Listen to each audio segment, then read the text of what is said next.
ആളുകൾ ഇങ്ങോട്ട് വരുന്നില്ല. ഇപ്പോൾ വലിയ വലിയ പ്രൊഡ്യൂസർമാർ ഇങ്ങോട്ട് വരാൻ മടി കാണിക്കും. നമ്മൾ സ്വയം നമ്മളെ സിനിമയെ തള്ളി പറയുന്നു. നമ്മുടെ സിനിമയിലുള്ള വയലൻസാണ് ഇവിടെ വരുന്നത് നമ്മുടെ സർക്കാർ പറയുന്നു. അപ്പോൾ വലിയ പൈസ മുടക്കാനുള്ള പ്രൊഡ്യൂസറോ വലിയ താരങ്ങളോ ഇങ്ങോട്ട് വരാൻ മടിക്കുന്ന കാലഘട്ടത്തിലേക്കാണ് ഇപ്പോൾ നമ്മൾ പോകുന്നത്. എനിക്കങ്ങനെ സ്വയം തോന്നി തുടങ്ങി.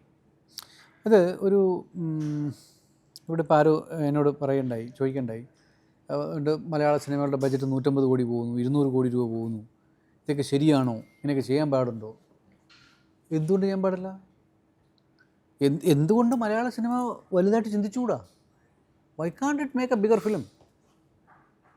ഇപ്പോൾ ഒരു ആക്ടറോ അല്ലെങ്കിൽ ഡയറക്ടറോ റൈറ്ററോ ചേർന്നിട്ട് അവർക്ക് അങ്ങനത്തെ സിനിമ മൗണ്ട് ചെയ്യാൻ പറ്റുമെങ്കിൽ ചെയ്യട്ടെ, നല്ലതല്ലേ? അതെ അതെ, മലയാള സിനിമ വളരട്ടെ, മലയാള സിനിമയിൽ പറയട്ടെ 100 കോടി രൂപയുടെ സിനിമ നമ്മൾ ചെയ്തു തന്നു, അല്ലെങ്കിൽ അത്രയും വലിയ ബഡ്ജറ്റുള്ള, അത്രയും വലുതായി നമുക്ക് ചിന്തിക്കാൻ കഴിയുന്നു. ഇപ്പം ആടുജീവിതം കണ്ടിട്ട് എൻ്റെ ഒരുപാട് ഹിന്ദി സിനിമയിലെ സുഹൃത്തുക്കൾ പറഞ്ഞു, യാർ വി വിൽ നോട്ട് ബി ഹിന്ദിയിൽ ഒരിക്കലും ഈ സിനിമ ചെയ്യാൻ പറ്റത്തില്ല.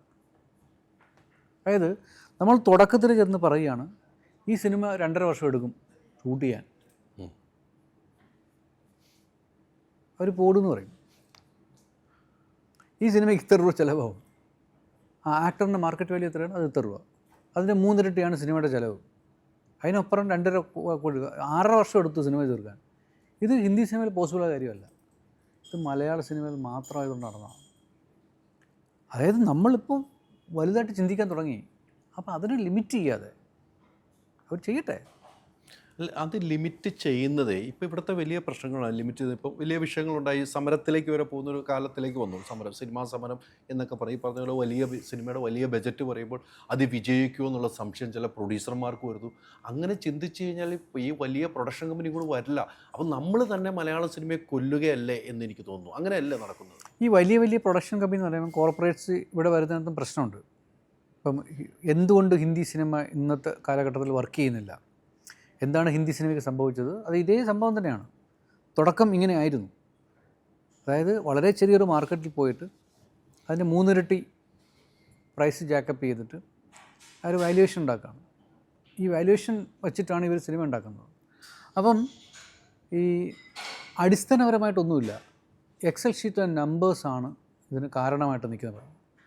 അപ്പം സിനിമ ഉണ്ടാക്കുക എന്നതിൽ നിന്ന് മാറിയിട്ട് പാക്കേജുകളായിട്ട് സംഭവം മാറി. ഇത്ര മാർക്കറ്റ് വാല്യൂ ഉള്ള ആൾ, സ്റ്റാർ ഉണ്ടെങ്കിൽ ഇത്ര ബജറ്റുള്ള സിനിമ ഉണ്ടാക്കാം. അങ്ങനെ നമ്പറുകളിലേക്ക് സംഭവം പോയി. കോർപ്പറേറ്റുകൾ നോക്കുന്നത് അത് മാത്രമാണ്. അവർക്ക് വേണ്ടത് എക്സൽ ഷീറ്റ് നമ്പേഴ്സാണ്, അല്ലാതെ സിനിമയല്ല. നമ്മുടെ ഉള്ളിൻ്റെ ഉള്ളിൽ കൊണ്ടു നടക്കുന്നൊരു കഥ, പറയാൻ ആഗ്രഹിക്കുന്നൊരു കഥ, ഷെയർ ചെയ്യാൻ ആഗ്രഹിക്കുന്നൊരു കഥ, ഒരു നജീബ്, അത് ലോകത്തൊരിടത്തും ഇനിയൊരു നജീബ് ഉണ്ടാകരുത് എന്ന് പഠിപ്പിക്കുന്ന സിനിമയാണ്.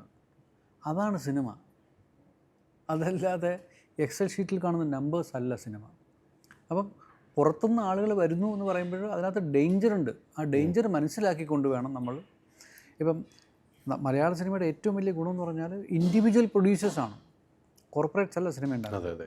ഇൻഡിവിജ്വൽ പ്രൊഡ്യൂസേഴ്സ്, അതായത് സിനിമ ഉണ്ടാക്കണമെന്ന് ഭയങ്കരമായിട്ട് ആഗ്രഹമുള്ള ആവേശമുള്ള ആൾക്കാരാണ്. ഇപ്പോൾ നമ്മുടെ സിനിമയുടെ സക്സസ് റേറ്റ് അല്ല, കഴിഞ്ഞ വർഷം ഏകദേശം 212 സിനിമ നമ്മൾ ഉണ്ടാക്കിയിട്ടുണ്ടായി. അതിൽ 17-18 സിനിമകളാണ് വിജയം കൈവരിച്ചത്. അതായത് സക്സസ് റേറ്റ് ഈസ് അറൗണ്ട് 10%. ലോകത്ത് വേറൊരു ഇൻഡസ്ട്രിയും 10% സക്സസ് കൊണ്ട് സസ്റ്റെയിൻ ചെയ്യത്തില്ല. സിനിമ മാത്രം എന്തുകൊണ്ട് സസ്റ്റെയിൻ ചെയ്യുന്നത്? അതിനപ്പുറം നിൽക്കുന്നൊരു സംഭവം സിനിമയ്ക്കകത്ത് ഉണ്ട്. അതുകൊണ്ടാണ് നമ്മൾ റിലേറ്റ് ചെയ്യുന്ന, അതൊരു അംബീഷൻ്റെ, ഒരു ഇൻസ്പിറേഷൻ്റെ ഒക്കെ കഥകളാണ് നമ്മൾ സിനിമകൾ എന്ന് പറയുന്നത്.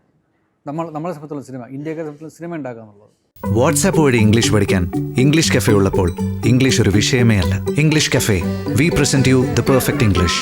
WhatsApp now 9633 888 575.